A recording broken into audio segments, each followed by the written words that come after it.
Incredible India, a country with a long history and tradition of harmonious coexistence between man and nature. A culture which calls our planet Mother Earth. A land beautiful in its coastline, rich in its marine biodiversity.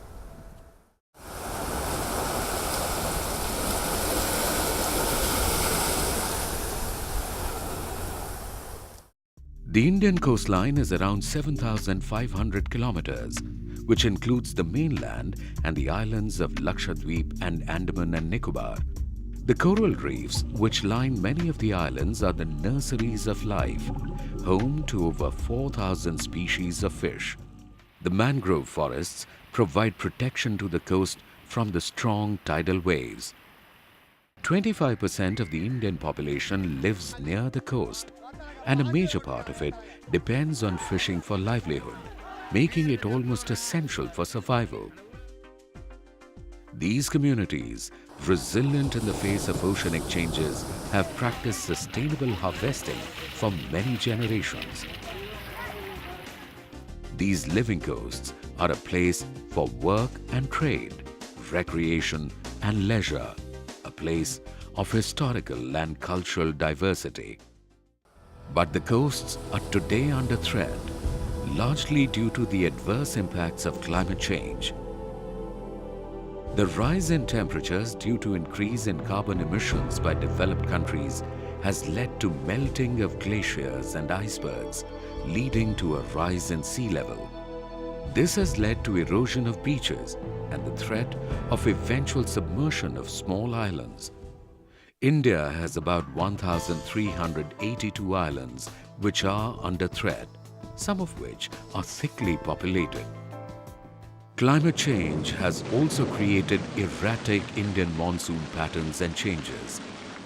The last decade has shown an increase in the frequency and intensity of cyclones. The vibrant biodiversity of the coral reefs has been adversely affected by coral bleaching. Coastal communities have noticed a significant decline in fish catches, along with an increase in salinization of land. In many coastal areas, a significant decline has been noticed in human health and a rise in vector-borne diseases. But all is not lost. Efforts by the Government of India are underway in all parts of the coastal areas to combat the damages of climate change and provide help to the coastal communities. We are a big country of many small islands. So we are more particular as far as small islands and the threats emanating. So we are continuously monitoring, studying and taking steps accordingly. But I can assure that Indian coastlines are safe and will keep it safe. The first step in this direction has been the Coastal Regulation Zone CRZ notification, which serves to regulate development along the coast up to a landward distance of 500 meters.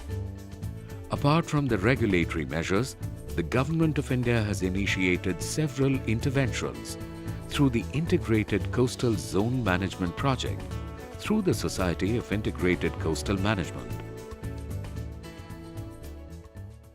Government, as a part of its proactive strategy, has undertaken a project of coastal management in 3 states already, and we intend to extend this program to the entire coastal region.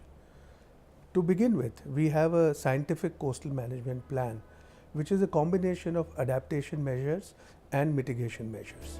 One major step under the ICZM project has been the hazard line mapping. The hazard line is a combination of the erosion and inundation lines to be marked along the coast.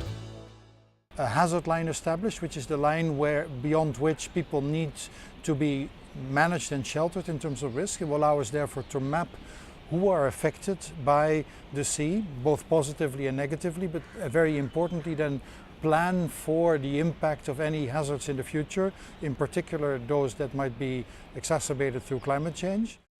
Another major step has been the setting up of the National Centre for Sustainable Coastal Management, NCSCM, by the Government of India. The centre is working towards integrated and sustainable management of the coastal areas for the benefit and well-being of the traditional coastal and island communities. In the first phase of the ICZM project, pilot projects including ICZM plan preparation are being carried out in the states of Gujarat, West Bengal, Odisha and Tamil Nadu in selected stretches. In Odisha, the State Project Management Unit is creating embankments using geotubes to prevent coastal erosion with extremely positive results for both marine biodiversity and coastal communities. The building of cyclone shelters has given further security to the local communities. In Sagar Island of West Bengal, the 100% electrification of the island has proved to be immensely beneficial to the local communities and in combating excessive pollution created by DG sets.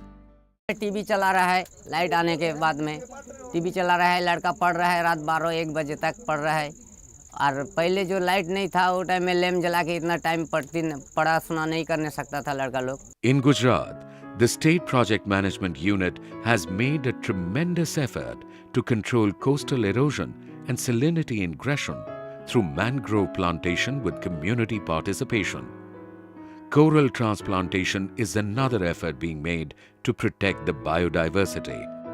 The Genetic Garden of Halophytes, established by the M.S. Swaminathan Research Foundation at Vedaranyam in Tamil Nadu, is in the process of producing genetically modified naturally salt-tolerant plants known as halophytes to combat the salinization of land. Education is important. People should be aware of the importance of mangroves and halophytes. They should not damage them, and we should make full use of, we should convert the calamity of climate change into an opportunity. India is today working towards protecting its poor and vulnerable coastal communities from the impact of climate change. It is committed to the promotion of renewable energy, to the development of sustainable lifestyles, to enhancing carbon sinks, to reducing emission intensity of its GDP.